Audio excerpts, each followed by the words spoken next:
Stranded in the middle of the night with your car stuck in a ditch. It is a place and time where all manner of things can happen, and I imagine that all the worst scenarios run through your mind as you try to call for help. Your friends don't pick up their phone. Of course, it is the middle of the night, but luckily your parents do. They agree to come and get you, and all is well, isn't it? But all those horror scenarios that you've thought up, they might yet come true. It might sound like your worst nightmare or the worst nightmare of your parents, but this is not just some strange and scary scenario that I have thought up myself. No, this was the reality of Brandon Swanson, who, at 3 a.m. on May 14th, 2008, vanished without a trace whilst talking on the phone with his parents. Hello and welcome to Certainly Strange Season 2, Episode 3. The story that I have for you today is a bit of a puzzle. It is an unsolved missing persons case where almost every scenario that you can come up with could be a possibility. So get yourself a pen and paper and a good cup of tea and let's delve into this strange case of the disappearance of Brandon Swanson. Brandon was 19 years old and had just finished his first year at the Minnesota West Community and Technical College, and to celebrate, he and some classmates all went out for a drink. Later, around 10:30 or 11 p.m, Brandon drove to some friends in Canby, where he left shortly after midnight to head home. In order to drive home, he had to take Highway 68 from Canby to Marshall, which was about a 30-minute drive, and Brandon had driven this route many times before. Strange enough, this night he decided to not take the highway and instead to drive on the gravel roads northeast of the highway to go home. At 1:54 a.m, he calls his parents because he had driven his car into a ditch and he could not get it out. He told his parents that he was somewhere between Marshall and Lind, as he could see the highway and the town of Lind somewhere in the distance. And so his parents agreed to come and pick him up. Only, they could not find their son on the location where he had said he was. All the while, they had stayed on the phone with Brandon, who sounded very certain of his location. They agreed to flash the lights of their cars at the same time to signal where they were, just in case that they had gotten lost in the darkness, and that was the reason why they could not find each other. But when they flashed their lights, nothing. Brandon was confused why they could not find each other. "Don't you see me?" Coming up with a different way that they could meet each other, Brandon told his parents that he would walk to the town of Lind, which he saw was nearby, and that they could meet up in the parking lot of Linwood Tavern. His parents agreed, and as they drove to the location, they remained on the phone as Brandon walked to the town. To save time, Brandon told his parents that he would cut through some fields instead of following the road. Whilst on the phone, Brandon described where he was walking, through fields and over fences. 47 minutes into the call, he complained that he had come upon yet another fence, followed with an exclamation. "Oh shit!" He had dropped his phone. His parents called out to him, but there was no response. They would never hear anything from Brandon again, and he remains missing to this very day. Of course, his parents searched for Brandon the entire night, and at 6:30 in the morning they went to the police station to report him as missing. The police did not take it very seriously, telling them that this was just one of those things that young people did. Can you imagine someone saying this about your missing child? I think that the police officer who told them this must have felt terrible afterwards. Eventually, the police did get Brandon's phone records, and strangely enough, it showed that he had not been near Lind at all. He had been near the town of Porter, 25 miles or 40 kilometers from where he had said he had been. Following this information, the police found Brandon's car near the town of Lincoln indeed stuck in the ditch, but otherwise undamaged. But even though his car had been located, Brandon was still nowhere to be found. The land was searched on horseback and with sniffer dogs, who led the police to the edge of the Yellow Medicine River. The river and the land surrounding the river were thoroughly searched, but nothing came up. His father also remarked that if his son had indeed fallen into the river, they would have heard a splash, because, well, the phone hadn't disconnected, it had fallen, but they hadn't heard a splash, and the police agreed that, okay, so perhaps Brandon did fall into the river, he had not died there. But what could have happened? There are more theories than you can count, and I'm going to go over the biggest ones. But before we do that, first a word from one of my friends over at the BooPod Network. Hey, I'm Shan. And I'm Troy. And we are going on a little murder road trip, where every Sunday we take you to a new state alphabetically to tell you the story of murder, spooks, and everything in between. Yes, join us every Sunday for bad jokes, murder, and ghosts. It doesn't get much better than that. So grab your snackies, get on in, and we're going to go on a murder road trip. That was Murder Road Trip. If you are a big true crime fan, I really recommend this podcast, so do check them out. But before you do that, let's first discuss the theories of what might have happened to Brandon Swanson the night of his disappearance. So, firstly, let's discuss some of the strangest details of this case. For one, how Brandon could have been so wrong about his location. As his parents said, Brandon sounded very certain on the phone that he was near Lind and that he saw Highway 68. But some people have stated, like, of course he was a little bit tired, a little bit drunk, and maybe he was just not so familiar with the gravel roads that he was driving on, so he might have just been a little bit confused. And besides that, they found Brandon's glasses in the car, which is very strange because Brandon apparently was blind in one eye and he really needed his glasses to see well. And it is strange that he would leave them in the car as he was going to walk to Lind all the way on foot. But I think that these glasses that they have found in the car, they might have just been spare glasses that Brandon kept in the car for certainty, for the case that he maybe lost them or broke them. And also the missing persons report that went out, that does mention that he was wearing his glasses. So his parents do think that he was wearing his glasses, so maybe those were just his spare glasses. But the next strange detail of this case is that as I told you before, Brandon left his friend's house at around midnight in Canby, and it was nearly 2 hours later that he calls his parents up from what was later discovered to be Porter. And the location of Canby and Porter, they are not even 15 minutes apart from each other. I believe it's like 10 minutes to 14 minutes, depending on what road you take. And it's just very curious. It is a thing to ask yourself, like, what happened in that overlapping time?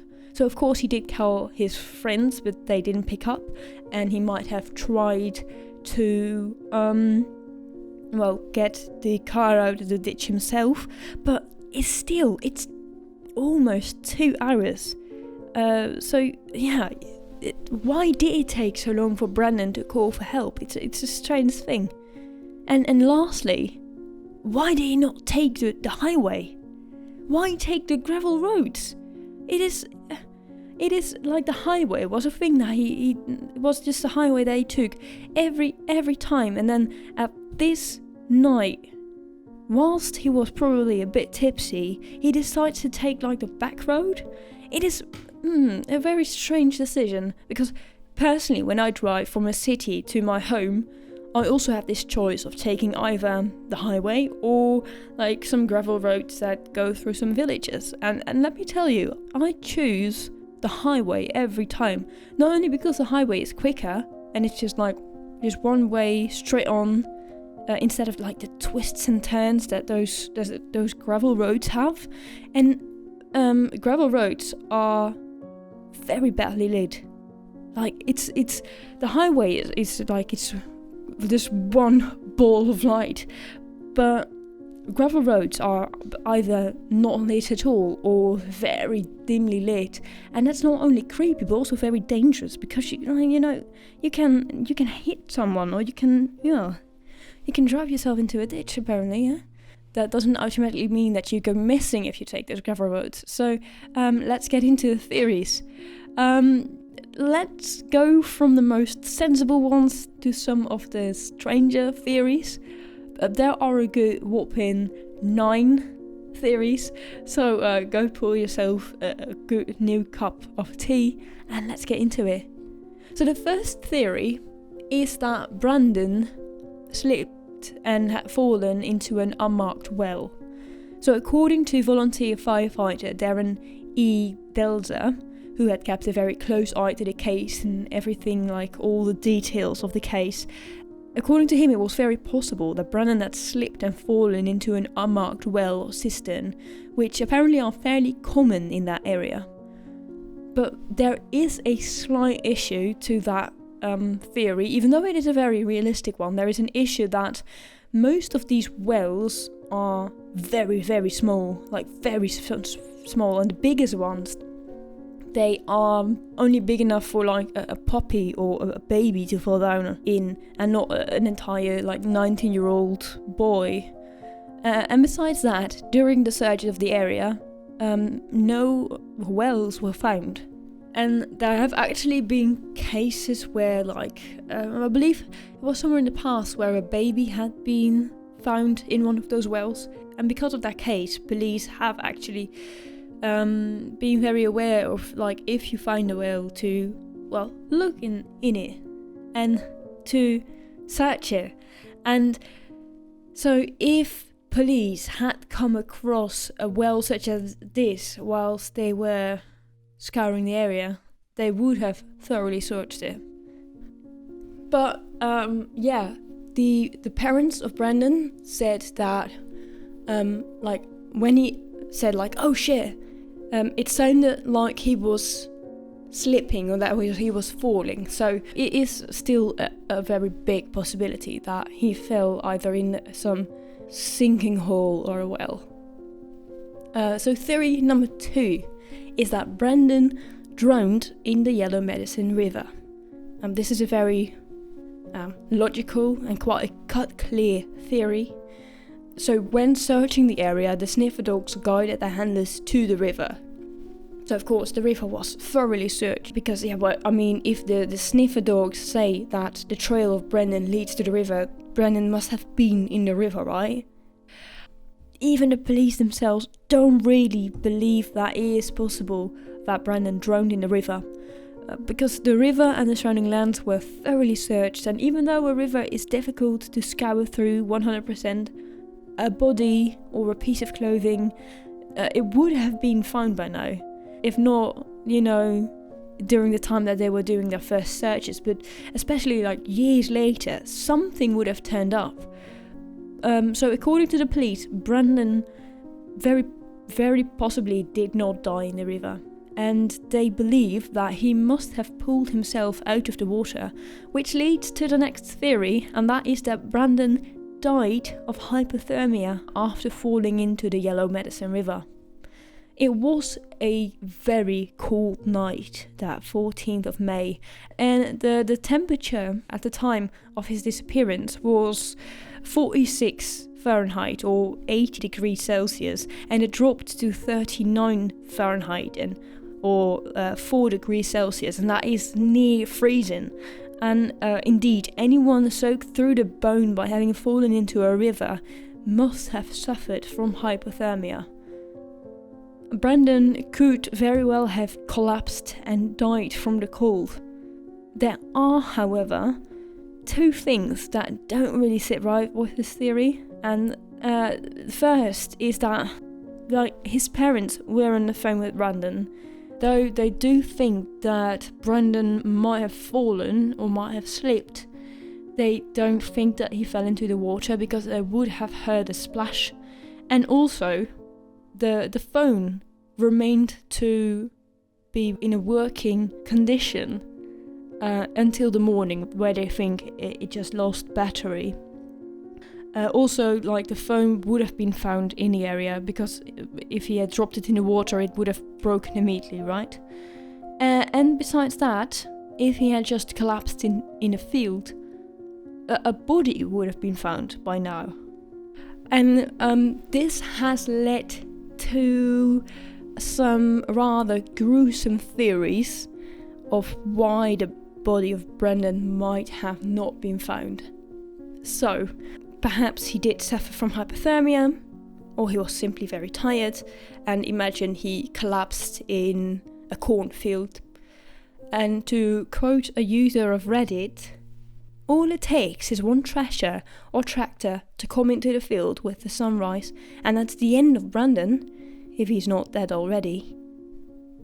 This reminded me a bit of some spooky stories that some of the parents in the street where I grew up used to tell us, because there were a lot of cornfields surrounding where we lived, and we enjoyed playing in those cornfields a lot, making labyrinths and all that. And they always warned us, like, oh yeah, back in the day, like, there was this kid and he was playing in the cornfield, and he didn't realize that the farmer was like collecting the corn with like one of those machines, and he like got caught up in it, and he was minced or something like that. So when I read this theory, I was like, oh my god, if this is true, that's horrific, because I know what those machines look like, and they are the stuff of nightmare, really. Just the sound alone of it, hearing it approach, is just, oh my god. And curious enough, sniffer dogs apparently did get a hit on some farm machinery from one of the nearby farms. And supposedly one of the farmers in the area was also very reluctant to allow the police to search their property. And talking about farmers, this is actually not the only theory that involves a suspicious farmer, because theory number 4 is that Brandon was killed by a local farmer. Some people on the internet have suggested that the combination of Brandon's remark about the fence and his surprise exclamation all point to him stumbling upon some private grounds of a farmer who might have attacked him. Some speculate that this is the farmer who has refused searches on his property, noting that he apparently also had a newly paved road, suggesting that his body was put underneath the road and then it was newly paved. Others have also theorized that the body of Brandon was fed to pigs, which is just an image that I want to get out of my head right now, because every now and again I am reminded that pigs sometimes eat humans, and I don't want anything to do with that. On a small note about this theory, as someone living in a farmer's village, I know that farmers can be very private people who really don't like or trust strangers. So the farmer refusing his property to be searched, I don't know, it of course is suspicious, but it also doesn't really surprise me. Maybe he just had some other illegal business going on, like growing weed or hiring unregistered workers. So I don't know if that immediately points to the farmer being in some way responsible, either by mincing his meat or by feeding him to pigs or anything like that. But yeah, of course it is something to consider. So yeah, theory 5 is that Brandon was kidnapped and or murdered. Foul play was never ruled out by police. Maybe he was attacked, maybe he was a victim in a hit or run, maybe he was picked up by a stranger and met a violent end. It is very possible that Brandon was either kidnapped, killed, or kidnapped and killed, and that his body was disposed of in an entirely different location. There aren't actually any things that could dispute this theory, which makes it one of the most likely ones. Because if his body had been in the area where he has gotten lost, it would have been found right now. So then you will think about like, oh, maybe his body was moved, and it can only have been moved by a third party. That being a kidnapper, a murderer, someone who accidentally hit him with their car and just thought, oh my god, I have to get rid of this because otherwise, I'm gonna get in trouble. So yeah, there aren't any things to say that this didn't happen, but on the other hand, there's also not really anything to support that it did happen. The police have searched for signs of foul play near the car, but they couldn't find it. But still, it doesn't suggest that it might have happened somewhere further up the road. Some people on the internet have speculated that this had something to do with drugs, as apparently there was a pipe found in Brandon's car, and that this was the reason why he chose to use the back roads instead of the highway, because he was maybe trying to avoid someone, or maybe he was just trying to avoid authorities. Theory number 6 says that Brandon orchestrated his disappearance. People love a story with a good ending, and I understand that. Every unsolved missing persons case that you come across, you hope somewhere in your heart, somewhere in your brain, that they are just okay, that they are well, that they got away on their own accord, and that they did not meet some violent or unlucky death. But in this case, it is actually very unlikely, because why call your friends and parents pretending to be in need of help when you are just planning to go away and never look back? Theory number 7 is that Brandon had a mental breakdown or was just thoroughly drunk.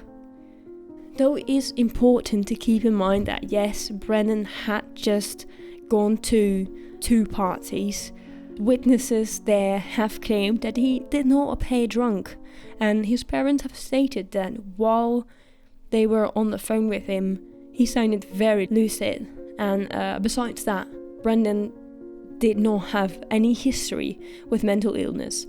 So that is a theory that you can just put a stripe through, because that is just nonsense. Theory number 8 is that Brandon was abducted by aliens. Yes. I will not even entertain this idea. I'm sorry if you're one of those people who really believe that some humans sometimes get abducted by aliens, by UFOs and flown off. I am just not one of those people. I'm sorry. I don't really believe that. So I'm just going to skip over this theory. But I thought I'm going to mention it, because otherwise I'll get comments like, why didn't you mention that maybe he got adopted by aliens? But now I can just say, yeah, this is a theory, and I think it's crap. I'm sorry. But let us get now to theory number 9, which is probably the strangest theory out there, but it is also a very interesting one, and that is that Brandon accidentally fell into another dimension. And I know that probably sounds much, much stranger than the theory about alien abduction, but reading comments on some true crime TikTok videos about this case, there's always at least one person who mentions that Brandon might have fallen into a different dimension, and that he truly was where he said he was, but I was just on a different plane of existence. And maybe that his remark of like, don't you see me, that he said to his parents on the phone, was not him saying like, oh, well, strange that we can't see each other, but actually that it was him saying like, I'm standing right in front of you, can't you see me? But yeah, it is a very interesting phenomena, because there are multiple people who have claimed to have experienced but often only for a short period of time, being in a different dimension, and like it is a sort of glitch in the matrix situation. And you know, maybe I might make a separate episode about this phenomena, because it is it is certainly strange. And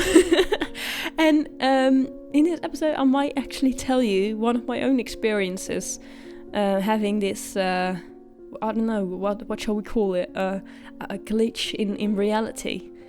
But yeah, so this story of the disappearance of Brandon Swanson does get a slightly happy ending, if I'm allowed to call it this way.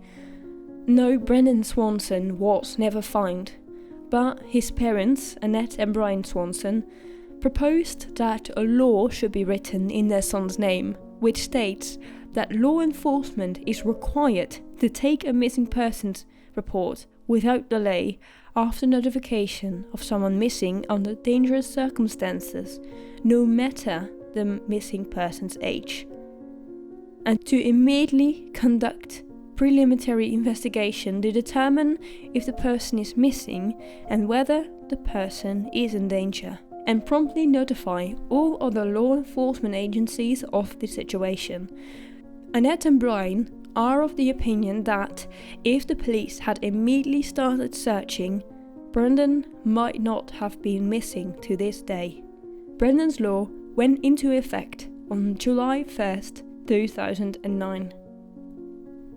Perhaps because of this law, it is less likely for a case such as the disappearance of Brandon Swanson to happen again. Perhaps. But until we know what truly happened to Brandon Swanson, we can only hope. Personally, I think there are two theories that are most likely. First is that he fell into an unmarked well. After all, his parents did say that it sounded as if he had slipped and fallen. And second, the second theory that I believe most is that Brandon met a violent end, either by intentional murder or by an accidental hit and run. The truth is that his body should have been found by now if he was still in the same location, but it hasn't turned up, and the only explanation for that is that someone else has relocated the body. And maybe it really was the farmer who maybe didn't want the police to pay too much attention to his farm after he found a maybe dead Brandon because he had fallen, and maybe that's the reason why he was cleaned away to avoid attention from the police. All in all, this case gives me the chills, guys. It just really freaks me out to think that one moment you can be somewhere, like be a full person with thoughts and feelings, and you're talking to your parents, and the next moment you're just gone and no one can find you, and you're just wiped from the face of the earth as if you never existed at all. And it's strange. Just no one can figure out what has happened to you, and you are just gone. Ugh. Well, I love to hear your opinions and your theories about this case. You can always contact me or message me on social media. The Instagram is Certainly Strange, the podcast. And thank you for listening to Certainly Strange.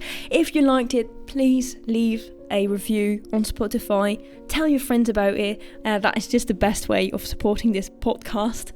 And everything about this podcast you can find on the website certainlystrange.com. There you can also find the transcript of this episode and also the sources that I used in my research. And once again, thanks for listening. Bye!